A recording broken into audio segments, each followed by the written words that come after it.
قل لمن ما في السماوات والأرض قل لله كتب على نفسه الرحمة لا يجمعنكم إلى يوم القيامة لا ريب فيه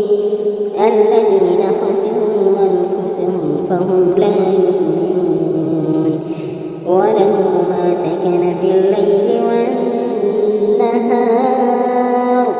وهو السميع العليم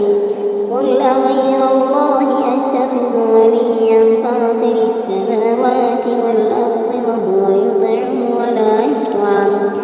قل إني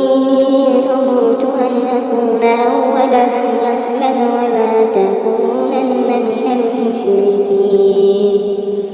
قل إني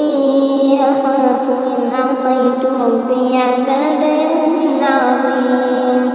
من يصرف عنه يومئذ فقد رحمه وذلك الفوز